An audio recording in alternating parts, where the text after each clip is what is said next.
大家好，我係金夢田院線，今日嚟講考證研究。吳州歷史照片，南環路南華酒店，侵華日軍攻佔梧州，今期係第15期。嗰張甲係我哋首先要研究嘅照片，我哋睇睇佢係邊度地方。首先，我哋有一棟好大嘅建築，我哋見到嗰棟建築嘅特徵呢，有咩呢？佢有一個線腳，呢個線腳比較特別嘅就係佢有方格狀嘅樣式，一格格嘅，係嘛？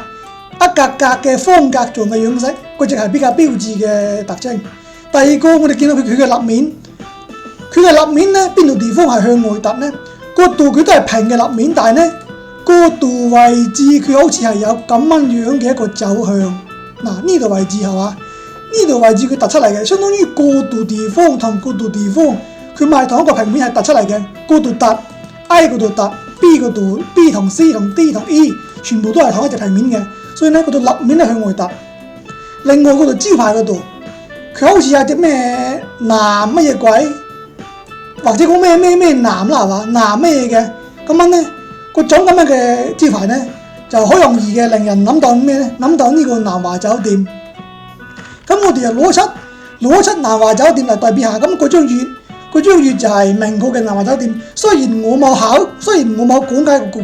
講解過嗰張照片，但係呢，我哋都知道呢月呢就係南華酒店係嘛？嗰度位置，嗰度位置我哋見到呢，嗰度右邊嗰度地方我哋放大，我哋見到嗰度佢似乎係有咁樣嘅一個突出嚟嘅一個走向。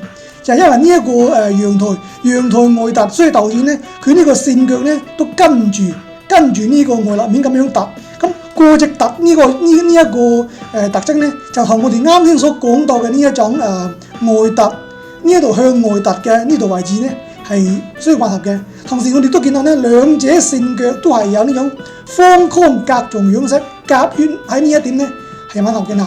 方框係嘛？一格格嘅咁嗰啲呢都係一格格嘅，兩者甲乙混合。我哋再攞出另一張嘅係明確嘅呢個南華酒店嘅照片，就係呢張餅。呢張餅係我考證過嘅。我哋對比嗰度位置，我哋見到餅嗰度就係呢一個梁柱之間，呢個係柱，呢個係梁，梁柱之間佢有嗰種直角樣嘅裝飾，直角狀嘅裝飾就係呢度位置。國泰嗰度位置，佢係做咗呢一個有直角嘅呢一個裝飾。咁樣呢，我哋見到甲嗰度呢，同樣嘅係有呢度位置，呢度係柱，呢度係梁，梁柱之間有嗰種咁樣嘅直角裝飾。嗰度位置係嘛，都見到嘅。所以呢，我哋通過咁樣對比呢，我哋認為呢，甲丙呢係同一棟建築，佢就係今日嘅呢一個喺今日嘅南環路咁呢係曾經嘅呢個南華酒店。我哋再望甲嗰度位置，佢有一隻比較大嘅呢種宣傳字、橫幅字，就係嗰度。我哋見到似乎有好似係日抗國全莊咁樣嗰度呢，似隻閘，佢係反過嚟嘅，就係咁樣讀。即係佢應該係從左到右，即係相當於嗰邊係開始，嗰邊係結尾，係嘛？嗰邊係結尾，就係集中全國抗日，佢似乎係有咁樣嘅呢個字樣。咁樣呢，我就聯想到另一張歷史照片。聯想到邊一張呢？聯想到嗰張係日本電影社曾經製作過嘅呢個日本新聞，喺呢個日本 NHK 電視台放送過嘅。咁樣呢，嗰張照片呢係反映開侵華日軍攻佔梧州時嘅情形，佢係1944年9月份嘅。咁樣呢，我哋見到嗰度佢似乎又有類似嘅嗰種大嘅字，我哋對比下嗰種字佢似乎好似又有中全國抗日力量法係嘛？有咁樣嗰幾隻字，咁樣呢，我哋就對比下，我哋攞翻甲對比下呢一張釘，嗰張我哋做釘。兩者嘅係嘛？嗰種字體嘅呢種樣式，同字嘅大細同佢所懸掛嘅位置呢，都有少少相似嘅。呢個字係相同嘅。同時呢，我哋見到喺釘嗰度呢，佢同樣有呢一種方框線腳嘅樣式，就呢個位置，呢個方框線腳同嗰邊嘅方框線腳呢，兩者係對應嘅。同時呢個宣傳字嘅方位視角呢，有一樣嘢係咩呢？因為嗰隻閘係集中係比較靠近建築嘅，咁樣咧甲嗰度嚇入咧係遠離建築嘅，同時咧呢一點啦喺丁咧都一樣嘅。丁嘅話咧嗱中傳係比較靠近建築，嗰邊嘅咩日啊、礦啊、力啊嗰啲啊係遠離建築，所以咧佢呢個視角咧兩者咧都係對應嘅，相當於甲係咁樣照，咁樣咧丁咧就相當於係咁樣照，即係相當於甲嘅視，即係相當於以甲作為為咩啊？為呢個參照物，咁樣咧。丁咧，佢就係喺呢一個視角咁樣照過嚟，咁樣咧就會得到丁嘅嗰種字嘅樣式啦。